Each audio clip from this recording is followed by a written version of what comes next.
Mangosteen പറക്കിയിട്ട് വരാം. Mangosteen മരത്തിൻ്റെ അടുത്തേക്ക് പോവാണ്. അതേ മാംഗോസ്റ്റീൻ ഓരോന്നായിട്ട് അവിടെ നിന്ന് ജില്ലി ചേച്ചിയും അശ്വതിയൊക്കെ പറക്കിക്കൊണ്ടിരിക്കുന്നുണ്ട്. അപ്പോൾ ഞങ്ങൾ വലിയ കവറായിട്ട് വന്നേക്കാണ്. നേരത്തെ ഒരു സെറ്റ് ഞങ്ങൾ പറക്കിക്കൊണ്ട് പോയി. ഇനിതേ ഞങ്ങളിതേ ഇവിടെ പറക്കിക്കൊണ്ടിരിക്കണം. ജില്ലി ചേച്ചി വേറെ കവറായിട്ട് വന്നിട്ടുണ്ട്. അപ്പോഴേക്കും ഞാനത് സഞ്ചിയായിട്ട് വന്നിട്ടുണ്ട്.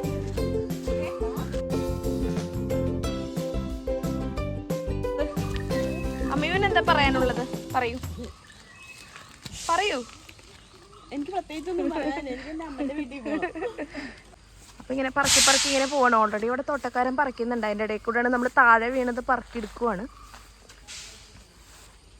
ഇതാണെങ്കിൽ പറക്കിയിട്ടാണെങ്കിൽ മതിയാവണില്ല. ഇതാണെങ്കിൽ വീണോണ്ടിരിക്കുകയാണ്. നമ്മളും പറിക്കുന്നുണ്ട്, തോട്ടക്കാരനും പറിക്കുന്നുണ്ട്. ഇവിടെ മത്സരമാണ്. അല്ല ജില്ലി ചേച്ചി? ഓ അങ്ങനെയില്ല.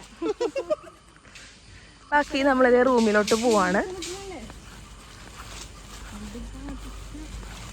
അപ്പോൾ ഞാൻ കൊക്കോ കണ്ടപ്പോൾ അങ്ങനെ 2-3 കൊക്കോ എടുത്തിട്ട് ഇങ്ങനെ നടന്നു പോയി. ഈ റിസോർട്ട് അത്യാവശ്യം നല്ലൊരു റിസോർട്ടാണ്. തീരം എന്ന് പറഞ്ഞിട്ട് തൊടുപുഴയിലുള്ള റിസോർട്ടാണ്. ഫാം ഹൗസ് ആണിത്. റിസോർട്ട് മീൻസ് ഇപ്പോൾ നമുക്ക് ഫാമിലി ആയിട്ട് വരാൻ പറ്റുന്ന റിസോർട്ടാണ്. ഇതൊക്കെ പറക്കിക്കൊണ്ട് വന്ന് കഴിഞ്ഞപ്പോൾ കെട്ടിയവരൊക്കെ അന്താളിച്ച് നിൽക്കും. ഇത് എന്താണത് മൊത്തം പറക്കിക്കൊണ്ട് പോവോ എന്ന് വെച്ചിട്ട്. വിഷു പിന്നെ അവിടെ മറ്റേ എന്താ നാരങ്ങ അച്ചാറിടുന്ന നാരങ്ങയുണ്ട്. അപ്പോൾ അതൊക്കെ നോക്കിക്കൊണ്ട് നിൽക്കുകയാണ് എങ്ങനെ പറിക്കാൻ പറ്റും എന്നുള്ളത്. അതിനിടയ്ക്ക് ചാക്കോ വന്നിട്ട് ഇത് ബബ്ലൂസ് നാരങ്ങയാണെന്നും പറയുന്നുണ്ട്.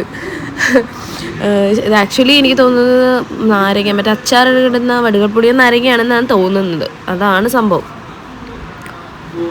അങ്ങനെ എല്ലാവരും കൂടെ സംസാരിച്ച് അങ്ങനെ നിന്നു. പിന്നെ അത് കഴിഞ്ഞിട്ട് ഞങ്ങളതെല്ലാം കഴിഞ്ഞ് പൂളിലേക്ക് ആണ് പോയത്.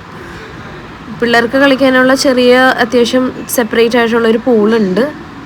അത്യാവശ്യം പിള്ളേർക്കൊക്കെ പോയിട്ട് വെക്കേഷൻ എൻജോയ് ചെയ്യാൻ പറ്റുന്നൊരു ഫാം ഹൗസ് ആണിത്. എന്തായാലും ഞങ്ങൾ അത്യാവശ്യം നല്ല രീതിയിൽ അടിച്ചു പൊളിച്ചിട്ടുണ്ട്. എല്ലാവരും ഭയങ്കര ഹാപ്പിയായി. ഇതാണ് നമ്മുടെ റിസോർട്ട് വരുന്നത്. ഓടൊക്കെ ഇട്ട് ചെറിയൊരു പഴയൊരു മോഡൽ വീട്. അതിൻ്റെ ഇടയ്ക്ക് ഞങ്ങൾ കുറേ കാര്യങ്ങൾ ഗ്രില്ല് ചെയ്തു. പോർക്ക് കറി വെച്ചു. ജില്ലി ചേച്ചിയാണ് മുമ്പന്തിയിലെല്ലാം ചെയ്തതൊക്കെ. ജില്ലി ചേച്ചിയാണ് ഞങ്ങളുടെ എല്ലാവരുടെയും അമ്മ. അങ്ങനെ വീണ്ടും ഫുഡൊക്കെ റെഡി കഴിഞ്ഞ് ഞങ്ങൾ വീണ്ടും പൂളിലോട്ട് പോയി. ഞാൻ അമ്മയോനും എടുത്തുകൊണ്ടാണ് പോണത്. വീണ്ടും പൂളിൽ പോയി. കാശിയും എല്ലാവരും ഉണ്ട്. 6 ഫാമിലിയുടെ കുട്ടികളൊക്കെ ഉണ്ടായിരുന്നു. എല്ലാവരും പിന്നെ പൂളിലാണ്, ഫുൾ ടൈം പൂളിലാണ്. പൂളിൽ കളിച്ച് വന്നു കഴിയുമ്പോഴേക്കും എനിക്ക് ജലദോഷവും എല്ലാം ആയി. അപ്പം എന്തായാലും എല്ലാവരും ചാനൽ ഇഷ്ടപ്പെട്ടാൽ ലൈക്ക് ചെയ്യുക, ഷെയർ ചെയ്യുക, സബ്സ്ക്രൈബ് ചെയ്യുക. താങ്ക്